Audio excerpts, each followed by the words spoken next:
Assalamualaikum warahmatullahi wabarakatuh. Perkenalkan, nama saya Janisa Dwi Kurnia dari Fakultas Keguruan dan Ilmu Pendidikan Program Studi Pendidikan Kimia Universitas Bengkulu.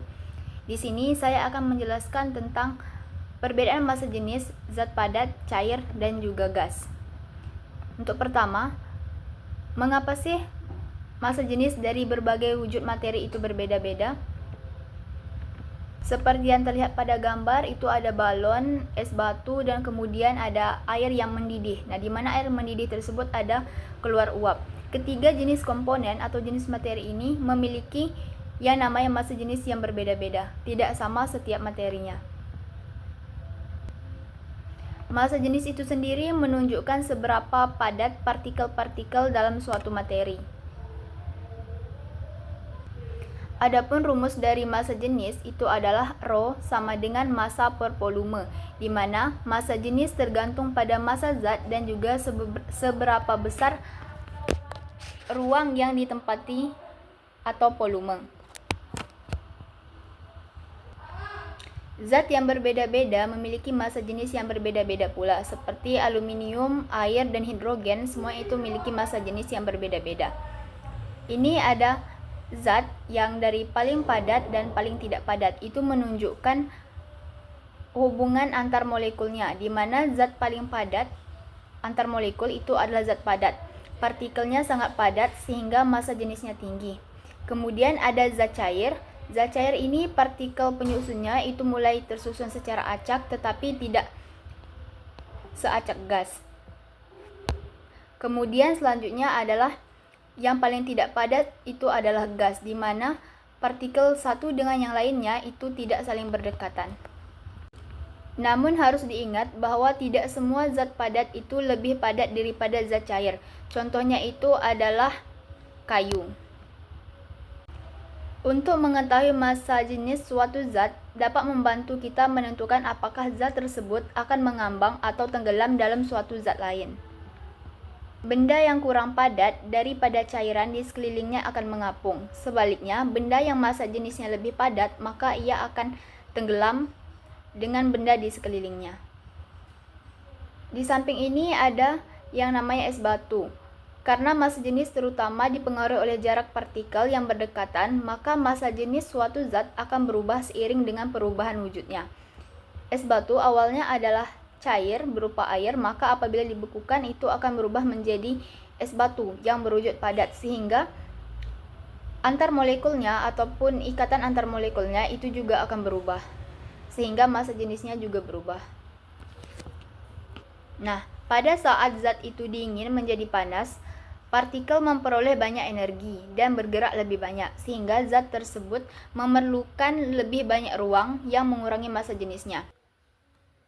Sebaliknya, apabila panas itu mendingin, zat tersebut akan memperlambat partikelnya, sehingga zat tersebut menempati lebih sedikit ruang yang meningkatkan massa jenisnya. Emas padat misalnya lebih padat dibanding emas cair. Seperti yang kita lihat, emas padat itu memiliki 19,32 gram per cm kubik, sedangkan untuk emas cair itu 17,19 gram per cm kubik.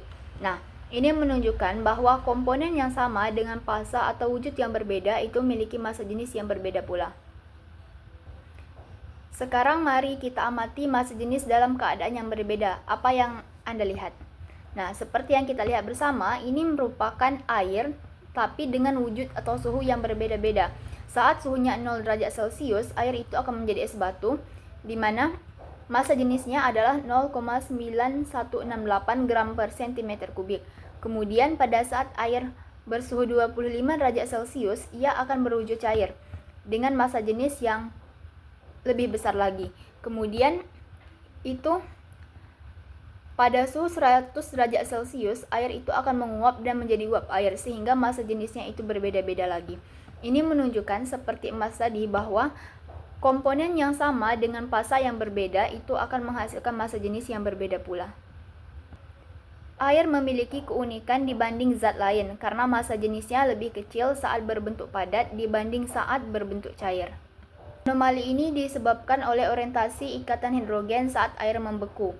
Atom hidrogen yang sedikit positif tertarik pada atom oksigen yang sedikit negatif. yang kemudian membentuk struktur kristal.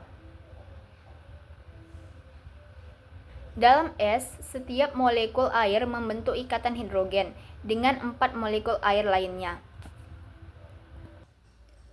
Akibatnya, molekul air dalam es terdorong makin jauh dibandingkan air cair sehingga menghasilkan struktur heksagonal dalam es. Massa jenis es yang lebih rendah daripada air cair itu menjelaskan mengapa es batu dan gunung es bisa mengapung. Nah, adapun kesimpulan atau rangkuman dari materi yang telah saya sampaikan sebelumnya, bahwa massa jenis itu menunjukkan seberapa padat partikel-partikel dalam suatu materi.